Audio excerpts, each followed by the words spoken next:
Welcome to M R cable TV news.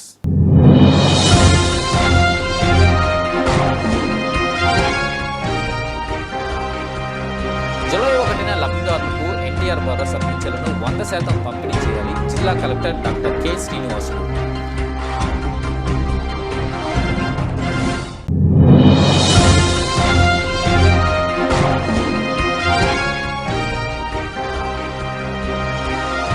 Nandyal పట్టణంలో జరుగుతున్న దొంగలను అరికట్టేందుకు ప్రజలు సహకరించాలి. ట్రాఫిక్ సిఐ ఇస్మాయిల్ వెల్లడి.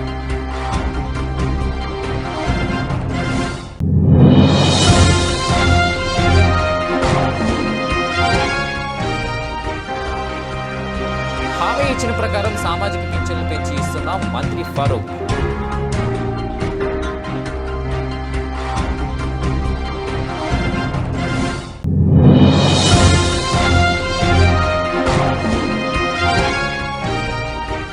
నంద్యాల ప్రభుత్వ ఆసుపత్రిలో సిటీ స్కానింగ్ పనిచేయకపోవడంతో నానా అవస్థలు పడుతున్న ప్రజలు.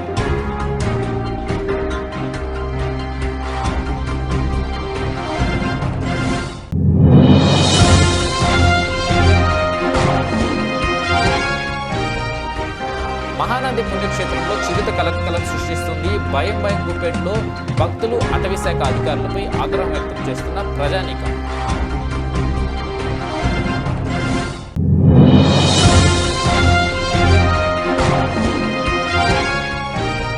నంద్యాల మున్సిపల్ హైస్కూల్ గ్రౌండ్లో ప్రమాదకరంగా మారిన గుంత పట్టించుకునే అధికారులు. AMR digital cable TV news focus.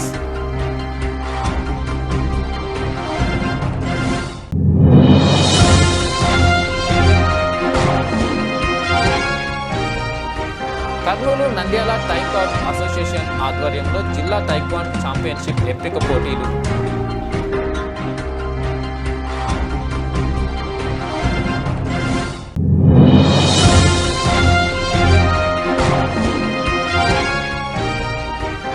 ఎన్నికల్లో పోటీ చేసిన అభ్యర్థులు ఖర్చు చేసిన మొత్తాలకు తుది అకౌంట్ సమర్పించాలి జిల్లా కలెక్టర్ శ్రీనివాసు.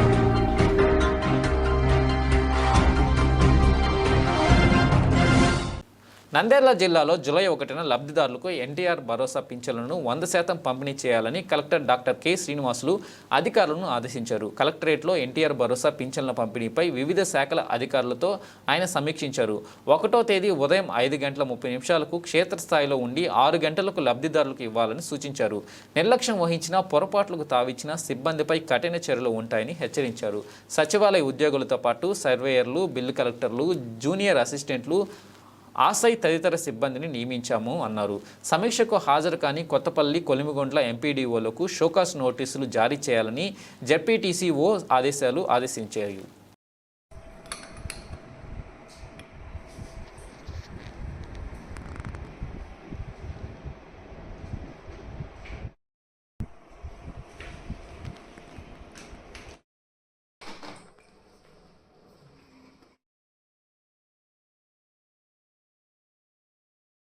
నంద్యాల పట్టణంలో జరుగుతున్న దొంగలను అరికట్టేందుకు ప్రజలు సహకరించాలని ట్రాఫిక్ సిఐ ఇస్మాయిల్ పేర్కొన్నారు.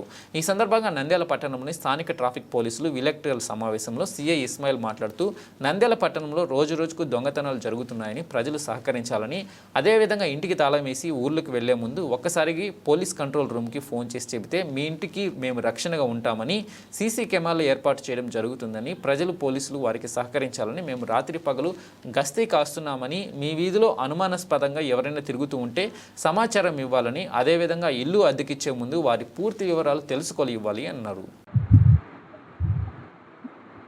నంద్యాల కంట్రోల్ రూమ్ నంబర్ వచ్చేసి 08514225097 లేదా 9121101089. మీరు సింపుల్గా మాకు ఫోన్ చేస్తూ కూడా మీ ఇంటి మీద మేము నిఘా ఇస్తాము. ప్రతి గంటకు బీట్ కానిస్టేబుల్ పోయేటట్టు మీ ప్రాపర్టీకి మీ ఇంటికి మేము భద్రంగా కాపలా కాస్తామని చెప్పి విజ్ఞప్తి చేస్తున్నాం.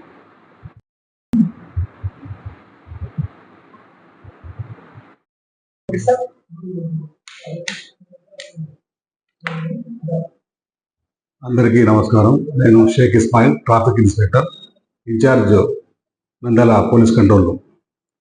మనకు ఈ మధ్యలో నంద్యాల టౌన్లో ఈ దొంగతనాల గురిగా ఎక్కువ రిపోర్ట్ అవుతున్నాయి. పోలీసు బీట్ సిస్టమ్ ఉన్నా కానీ కొంత దొంగతనాలు జరుగుతున్నాయి. సో వీటిని అరికట్టాలనే ఉద్దేశంతో కేవలం పోలీస్ వారు మాత్రమే కాకుండా పబ్లిక్ ఇన్వాల్వ్మెంట్ కూడా ఉండాలి, పబ్లిక్లో కూడా అవేర్నెస్ క్రియేట్ చేయాలనే ఉద్దేశంతో మీకు ఈ మెసేజ్ ఇవ్వడం జరుగుతుంది. దయచేసి మనకు ఈ లాకర్ సిస్టమ్ ఏమన్నా ఉంటే మీ విలువైన వస్తువులు, బంగారు, క్యాష్ లాకర్లో పెట్టుకోవాలని చెప్పి అవకాశం ఉన్న లాకర్లో పెట్టుకోవాలని చెప్పి కోరుచున్నాము. అలాగే చాలామంది మేము దొంగతనం జరిగిన ఇళ్ళని మనం పరిశీలించినట్లయితే బీరువా ఉంటుంది, బీరువాలో ప్రాపర్టీ పెట్టింటారు, బంగారు విలువైన వస్తువులు పెట్టింటారు, దానికి తాళం అట్లే ఉంటుంది, తాళం అట్లే ఉంటుంది. సో అలాంటి పొరపాట్లు చేయకూడదు. బీరువాలో పెట్టినారు, మీరు క్యాష్ బంగారు పెట్టినారంటే ఖచ్చితంగా దాన్ని లాక్ చేసుకొని తాళం చేసి భద్రంగా పెట్టుకోవాలి. లేదు అంటే కొంతమంది లాక్ చేసిన తర్వాత ఆ తాళం చేయని ఆ దిండు కింద అక్కడ పెడుతున్నారు. సో ఇవన్నీ ఇలాంటి పొరపాట్లు చేయకూడదు అని చెప్పి మేము కోరుచున్నాము. అలాగే సీసీ కెమెరాలు వీలైనంత వరకు ఏర్పాటు చేసుకోవాలని చెప్పి, ఈ సీసీ కెమెరాలు ఏర్పాటు చేసుకుంటే మీరు నిశ్చింతగా ఉండవచ్చు. తర్వాత ఇంటి బయట ఆవరణలో లైట్ వేసుకోండి. రాత్రిపూట లైటింగ్ సిస్టమ్ అనేది కూడా చాలా దొంగతనాలు జరుగుతున్నాయి. తర్వాత బీట్ మనము నంద్యాల టౌన్లో దాదాపు 20 బీట్లు వివరించినాము. సిబ్బంది అవైలబుల్ని బట్టి దాదాపుగా 15-16 బీట్లు వేస్తున్నాము. ఒక సిఐ గారు కంపల్సరీగా నైట్ సూపర్వైజింగ్ ఆఫీసర్గా ఉంటారు. తర్వాత టౌన్ 2 సెక్టార్లుగా విభజించి సెక్టార్ 1 అంటే 1 టౌన్ 2 టౌన్కు సెక్టార్ 1 అని చెప్పి దానికి ఒక ఎస్ఐ గారు నైట్ ఇన్ఛార్జిగా ఉంటారు. తర్వాత సెక్టార్ 2 అని చెప్పేసి నంద్యాల తాలూకా, నంద్యాల థియేటర్ పోలీసులు కలిపి ఈ 2 సెక్టార్లు విభజించడం జరిగింది. నైట్ ఒక 14 మంది అంటే 25 మంది బీట్ కానిస్టేబుళ్ళు, ఒక సిఐ గారు, 2 ఎస్ఐలు నైట్ పహారా కాస్తుంటారు. అయినా కానీ వీళ్ళని ఇచ్చేసి ఎలా తప్పించుకొని దొంగతనాలు చేస్తున్నారు. వీటిని అరికట్టాలని చెప్పి మనకు కంట్రోల్ రూమ్కు ఫోన్ చేసి ఒకవేళ ఎవరైనా వేరే ఊరు పోతున్నారంటే మీరు ఆ సమాచారాన్ని మేము ఇట్లా ఊరు పోతున్నాము, ఒక 4 రోజులు 5 రోజులు ఉంటామని చెప్పి మీరు ల్యాండ్ ఫోన్కు కంట్రోల్ రూమ్ ఫోన్కి మీరు ఫోన్ చేసి చెప్పినా కానీ మేము ఆ ఇంటి మీద నిఘా వేసి కానిస్టేబుల్ని ప్రతి గంటకు ఇంటి దగ్గర పంపించి ఎలాంటి అఫెన్స్ జరగకుండా చూస్తాము. మీరు కష్టపడి సంపాదించుకున్న ఈ సంపద కాబట్టి మీ తరఫున కూడా పోలీస్ వారికి సహకారం కావాలి, మీలో కూడా అవేర్నెస్ రావాలి. తర్వాత డైల్ 100 సౌకర్యాన్ని వినియోగించుకోండి. మీరు డైల్ 100 ఫోన్ చేస్తే ఇప్పుడు police round the clock available ఉంటుంది. దయచేసి మీరు ఊరు వెళ్తున్నారు, లాక్ చేసి ఎవరు లేకుండా వెళ్తున్నారు, బయటికి వెళ్తున్నారంటే కంట్రోల్ రూమ్కి మీరు ఫోన్ చేసి చెప్తే కంట్రోల్ రూమ్ సిబ్బంది వస్తారు, మరియు స్థానిక పోలీస్ సిబ్బంది వచ్చి మీ ఇంటి లొకాలిటీ తీసుకొని ఆ ఇంటి మీద మేము ప్రతి గంటకు కానిస్టేబుల్ పోయేటట్టు మేము చేస్తాం తప్పకుండా. రాష్ట్ర ప్రభుత్వం ప్రజాగళ మేనిఫెస్టోలో హామీ ఇచ్చిన మేరకు దివ్యాంగులకు పెన్షన్లు 3,000 నుంచి 6,000కు పెంచుతూ జూలై 1వ తేదీ నుంచి ప్రారంభం చేస్తున్న సందర్భంగా నంద్యాల దివ్యాంగుల సంక్షేమ సంఘం ఆధ్వర్యంలో ఆదివారం స్థానిక సంఘం కార్యాలయం వద్ద సంఘం గౌరవ అధ్యక్షులు డాక్టర్ రవికృష్ణ అధ్యక్షతన సమన్వయకర్త ఎంపీవి రమణయ్య, అధ్యక్షులు సుబ్బారెడ్డి నిర్వహణలో జరిగిన సమావేశంలో రాష్ట్ర న్యాయశాఖ మైనారిటీ సంక్షేమ శాఖ మంత్రివర్యులు ఎన్ఎండి ఫరూక్ ముఖ్య అతిథిగా పాల్గొని ప్రసంగించారు. మంత్రి ఫరూక్ మాట్లాడుతూ ఎన్నికల సందర్భంగా ముఖ్యమంత్రి చంద్రబాబు నాయుడు ఇచ్చిన హామీ మేరకు సామాజిక పెన్షన్లను పెంచి జూలై 1వ తేదీ నుండి ఇవ్వనున్నామని తెలిపారు. దివ్యాంగులకు పెన్షన్ 3,000 నుంచి 6,000కు రెట్టింపు చేయడం చాలా సంతోషంగా ఉందన్నారు. దివ్యాంగులకు బ్యాక్లాగ్ ఉద్యోగులు, స్థానిక సంస్థలు, పురపాలక సంస్థలు, పంచాయతీలు చట్టరీత్యా కేటాయించాల్సిన 5% నిధులు దివ్యాంగుల అభివృద్ధికి కేటాయించి వారి అభివృద్ధికి కృషి చేస్తాము అన్నారు. దివ్యాంగుల సంక్షేమం కోసం గౌరవ అధ్యక్షులు డాక్టర్ రవికృష్ణ మాట్లాడుతూ దివ్యాంగులు సకలాంగులని వివాహం చేసుకున్నప్పుడు గత ప్రభుత్వం విధించిన 10వ తరగతి పాస్ కావాలన్న నిబంధనను సడలించాలని విజ్ఞప్తి చేశారు. దివ్యాంగులు సంక్షేమ సంఘం దివ్యాంగుల సంక్షేమానికి అభివృద్ధి నిరంతరం తన కృషి కొనసాగిస్తుందని తెలిపారు. ఈ సందర్భంగా దీర్ఘకాలిక జబ్బులతో బాధపడుతున్న 20 మంది దివ్యాంగులకు దివ్యాంగుల సంఘం తరపున ప్రతి నెల అందజేసే మందులను మంత్రి ఫరూక్ పంపిణీ చేశారు. పెన్షన్లు పెంచుతున్న సందర్భంగా నంద్యాల దివ్యాంగుల సంక్షేమ సంఘం ఏర్పాటు చేసిన సంబరాల్లో భాగంగా భారీ కేక్ మంత్రి ఫరూక్ దివ్యాంగులతో కలిసి కట్ చేసి దివ్యాంగులకు పంచిపెట్టి వారితో ఆనందం పంచుకున్నారు. ముఖ్యమంత్రి చంద్రబాబు నాయుడు, ఉప ముఖ్యమంత్రి పవన్ కళ్యాణ్ చిత్రపటాలకు దివ్యాంగులు పాలాభిషేకం చేసి ధన్యవాదాలు తెలిపారు.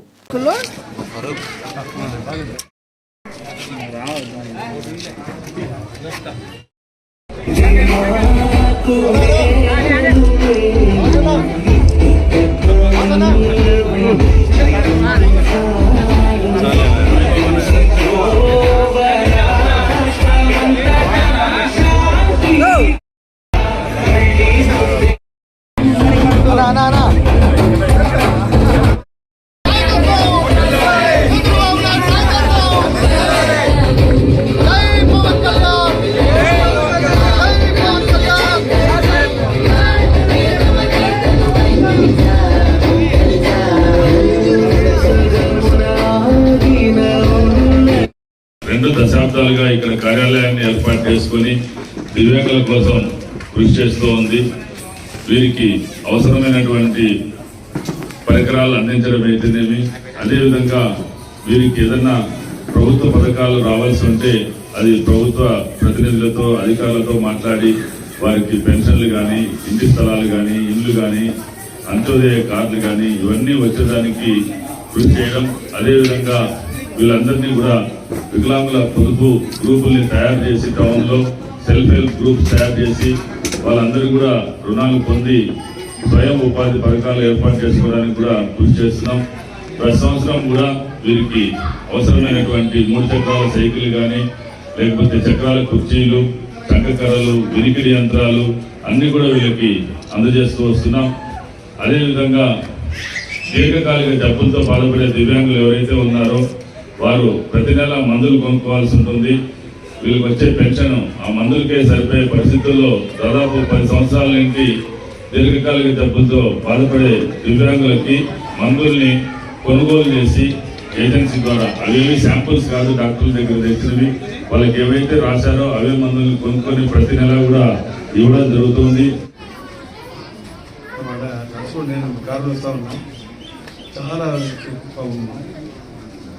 మాటలు రావడం లేదు, ఇంత బాధ భరిస్తూ కూడా ఇక్కడికి వచ్చి పెన్షన్ ఇస్తారని చెప్పి రావడం అనేది మరి వాళ్ళ కష్టం. ఇక్కడ తల్లిదండ్రులు కూడా కొంతమంది ఇచ్చారు. ఆ కష్టాన్ని భరించి ఈ పిల్లలకు మీరు మోస్తున్న బాధను ఒక తల్లిగా మీరు తప్పించి కూడా ప్రపంచం చేయాలి. ఒక తల్లి మాత్రమే ఆ బాధను భరిస్తారు. ఎందుకంటే చూస్తూ ఉన్నాం, అడ్డుపడటం చాలా మంది చూస్తూ ఉన్నాం. న్యాచురల్గా కూడా తెలుసు, తల్లి తప్పించి చూసా కొడుకు తీసుకెళ్ళి అన్ని కూడా గుర్తి అతను తల్లి. నంద్యాల ప్రభుత్వ ఆసుపత్రిలో సూపర్ స్పెషాలిటీ వైద్యం చేస్తున్నాం, అన్ని విభాగాల్లో మెరుగైన సేవలు అందిస్తున్నామని అధికారులు తరచూ ప్రకటిస్తున్నారు. దీంతో జిల్లాలోని వివిధ ప్రాంతాల నుంచి నిత్యం పెద్ద ఎత్తున రోగులు వస్తున్నారు. ఇక్కడ కనీస వైద్య సేవలు అందక ప్రైవేటు వైద్య కేంద్రాలకు వెళ్లాల్సిన దుస్థితి నెలకొంది. సర్వజన ఆసుపత్రి ఓపీకి రోజుకు 1000 మందికి పైగా రోగులు వస్తున్నారు. ఆసుపత్రిలో చేరి చికిత్స పొందే రోగులు 250 మంది వరకు ఉంటున్నారు. అత్యవసర విభాగంలో 200కు పైగా ఓపీ నమోదవుతుంది. అత్యవసర విభాగానికి వచ్చే వారిలో ఎక్కువ రోడ్డు ప్రమాదాల్లో గాయపడిన వారే ఉంటున్నారు. ఎస్పీజీ పాఠశాల వద్ద విద్యార్థి రోడ్డు దాటుతుండగా 3 సైకిల్ తగలడంతో గాయాలు పాలయ్యాడు. అయితే వెంటనే ఉపాధ్యాయులు ప్రభుత్వ ఆసుపత్రికి తీసుకెళ్లడంతో వైద్యులు పరీక్షలు చేస్తూ సిటీ స్కాన్ తీయాలని చెప్పడంతో ప్రభుత్వ ఆసుపత్రిలో మాత్రం సిటీ స్కాన్ పనిచేయకపోవడంతో ఉపాధ్యాయులు ఏం చేయాలో అర్థం స్థితిలో ఉన్నారు. ఇంత పెద్ద హాస్పిటల్లో సిటీ స్కానింగ్ పనిచేయకపోవడంతో అధికారులు ఎందుకు నిర్లక్ష్యం వహిస్తున్నారని ఆయన వ్యక్తం చేశారు. ఎక్స్రే సిటీ స్కానింగ్ తీయాల్సి ఉండడంతో ప్రస్తుతం ఆసుపత్రిలో ఈ సేవలు అందుబాటులో లేవని చెప్పి కర్నూలుకు రెఫర్ చేస్తున్నారు. పెద్ద ఆసుపత్రిలో రోజుకు సిటీ స్కానింగ్ కోసం 40 నుంచి 50 మంది, ఎక్స్రే కోసం 80 మందికి పైగా వస్తున్నారు. సిటీ స్కానింగ్ సేవలు వారం రోజులకు పైగా నిలిచిపోయాయి. ఎక్స్రే సేవలు 3 రోజులుగా అందడం లేదు. దీంతో రోగులు అవస్థలు పడుతున్నారు. అవసరమైన వారు ప్రైవేటు కేంద్రాలకు వెళ్లి వేల రూపాయలు ఖర్చు చేసి తీయించుకోవాల్సి వస్తుంది. దీంతో పేదలపై ఆర్థిక భారం పడుతుంది.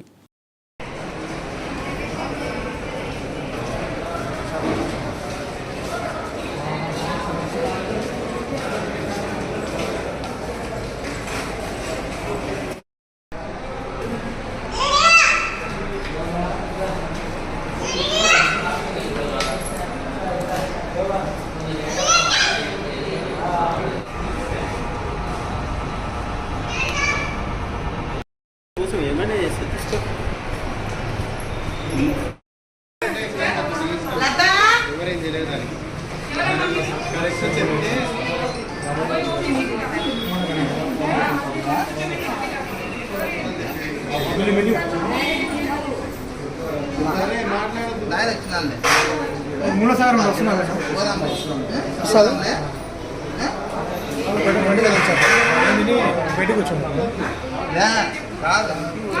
జరిగిందా ఏం జరిగింది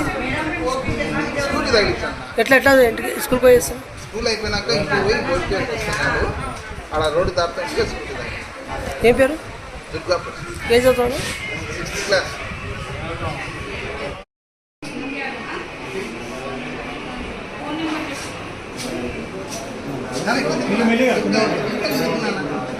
మహానందిలోకి నిత్యం వస్తున్న చిరుతపులిని పట్టించండి ప్రజలు మొరపెట్టుకుంటున్నారు.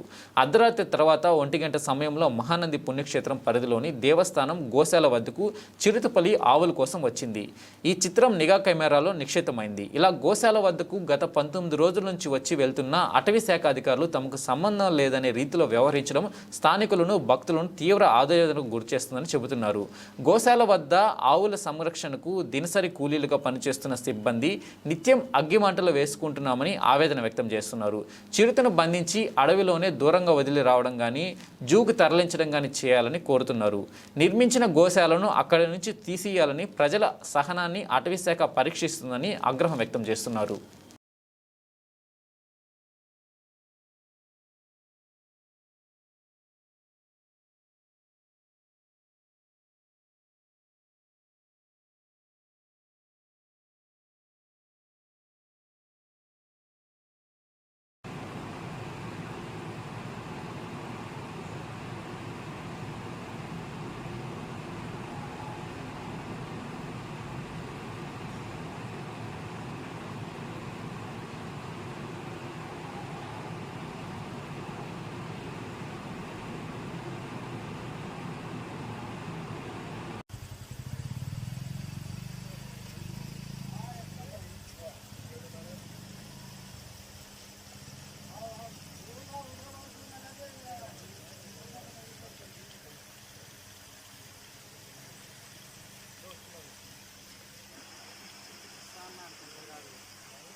నంద్యాల పట్టణంలోని మున్సిపల్ ఉన్నత పాఠశాల ఆవరణలో నాడు నేడు కింద 2 అదనపు గదుల నిర్మాణానికి 17 రోజుల కిందట తవ్విన గుంత వద్ద ఎటువంటి సూచికలు ఏర్పాటు చేయకపోవడంతో ప్రమాదకర పరిస్థితులు నెలకొన్నాయి. ఇక్కడ విద్యార్థులు ఎవరైనా అదుపు తప్పి ఇందులో పడితే ఎవరు బాధ్యులని తల్లిదండ్రులు ఆవేదన వ్యక్తం చెందుతున్నారు. సముద్రాన్ని తలపిస్తున్న ఉపాధ్యాయులకు మాత్రం ఇది కనిపించకపోవడం లేదు. ఏమాత్రం పిల్లలు అజాగ్రత్తగా ఉంటే కొంతలో పడే అవకాశం ఉంది. చేతులు కాలేక ఆకులు పట్టుకున్న చందంగా వ్యవహరిస్తున్నారు ఉపాధ్యాయ అధికారులు. ఇప్పటికైనా స్పందించి మరమ్మతులు చేయాలని కోరుతున్నారు. మోటార్లు కొట్టి కూడా పోవడం లేదు నీళ్ళు.